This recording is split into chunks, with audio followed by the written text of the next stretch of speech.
Ah, comme on se retrouve pour la case 9 du calendrier de l'après, j'ai décidé de vous parler de l'effet vibrato. Il n'y en a pas dans Reaper.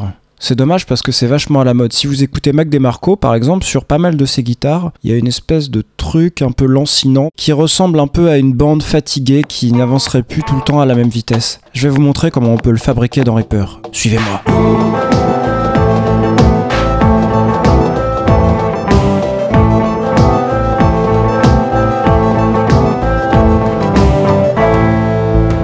Alors c'est vraiment pas de chance parce que dans Reaper il y a à peu près tous les effets du monde excepté celui qui va nous mettre à la mode, l'effet vibrato dont je vous parlais précédemment. C'est pas grave, vous inquiétez pas, je vais vous montrer comment on peut le fabriquer. D'abord, comme de coutume, l'extrait que j'ai fabriqué. Waouh! Beaucoup de guitare.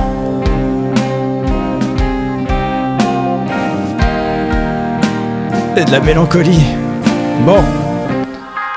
Ah oui, alors oui, il y a un effet delay qui tourne un peu, si on l'arrête pas, il tourne très longtemps. Alors, on va aller créer cet effet de modification de hauteur tonale, parce que ce n'est rien de moins que ça, un vibrato, en se plaçant sur la piste master qui contient toutes les guitares. Donc j'ai fait une piste dossier.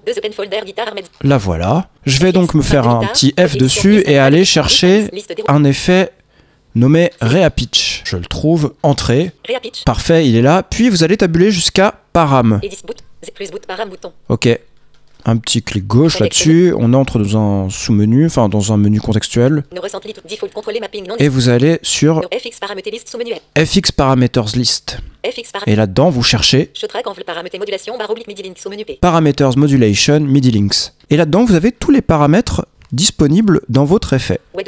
Celui qui va nous intéresser, c'est le Shift Cent. Alors, je vais vous montrer une façon beaucoup plus rapide de faire ce que je viens de faire sans passer par des sous-menus. Donc, si vous n'aviez pas l'action dont je vais vous parler tout de suite, c'est par là qu'il faudrait passer, faire entrer sur Shift Cent et on atterrirait au même endroit. Mais, il y a une action que j'ai affectée au point d'exclamation chez moi de manière totalement arbitraire qui s'appelle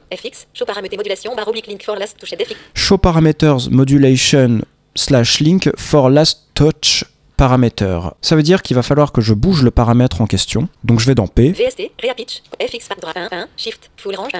Cent. Voilà, je l'ai bougé. Et maintenant j'applique mon action et magie, je suis dans la boîte de dialogue qui nous intéresse pour créer ce fameux effet. Ce qu'on va faire, c'est qu'on va assigner à ce paramètre Shift Cent un LFO. Donc un LFO, c'est une courbe qui va progresser de manière constante pour faire évoluer un paramètre. Donc là, le Shift Cent, on va donc cocher ce LFO. Là, si on écoute, c'est le drame. C'est marrant, mais c'est pas ce qu'on cherche à faire. Là-dessus, là, sur Enable Parameters Modulation, vous allez faire flèche de haut pour accéder à un slider qui est bien caché. On ne le sait pas si on fait pas flèche de haut et flèche de bas. Et là, vous allez aller à 50% pour le mettre au milieu de sa course. 46.48, Ah, il monte trop, alors vous allez pouvoir le faire bouger plus précisément avec CTRL flèche de bas, maintenant que vous êtes trop haut. 50.4, 50.1%, 50.0%. Parfait. Tab. Shape, liste déroulante, signe réduit. Alors la forme du LFO, sinusoïdal, c'est pas mal, ça évitera les à-coups comme un square. Tempo 5 à cocher, non coché. Tempo sync, vous pouvez le cocher si vous voulez, moi là je vais pas le cocher. LFO speed potentiomètre 1.0000. Alors le LFO speed, on va pas le toucher pour l'instant, on va d'abord Édition, sélectionner 1.00 strength. Édition, sélectionner 100.0. diminuer sa force, parce que là, Phase, édition, positif, bouton radio coché. Phase, positif. on va d'abord aller jusqu'à positive, négative ou centred. Centred, bouton radio. Là on veut que ça soit centred.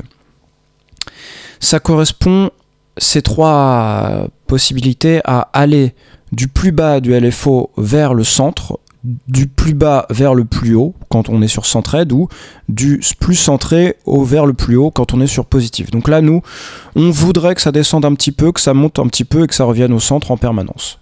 Donc on va sur centred. Strength, édition, sélectionner 100.0.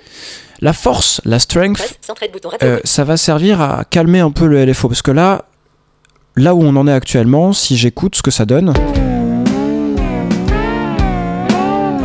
c'est quand même un peu Phase 30. Édition. Sélectionné 100.0. un peu costaud.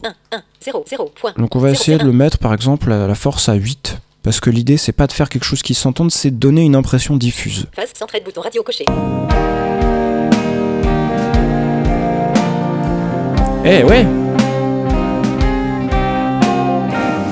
On est pas mal là. Hein. Peut-être un peu fort. Phase 30. Édition. Sélectionné 8.0. 8.0. Point.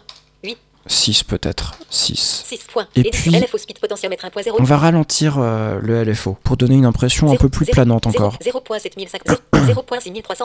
Fais voir là.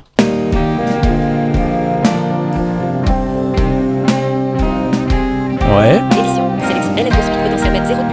0.5217. 0.4280. Édition. 30. Édition. 6. 6. Point.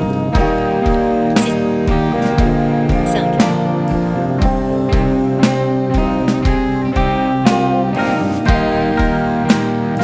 Voilà, ça ajoute un côté un peu dramatique.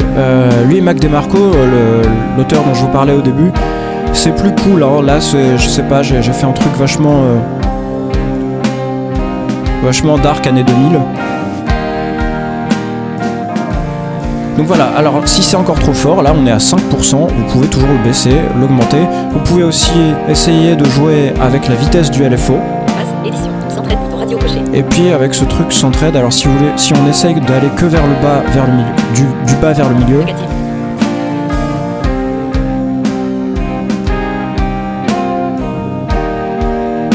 Ouais, c'est un peu déprimant. Centrée de positif. Puis en positif. Non, définitivement j'aime mieux en centré. Centrée de bouton. Vous avez vu cet accent? ACV. Et voilà, on a fabriqué. Il va se taire ce delay. Et voilà, donc je disais, on a fabriqué notre petit vibrato fait maison. Je vous souhaite d'en profiter. On se retrouve demain.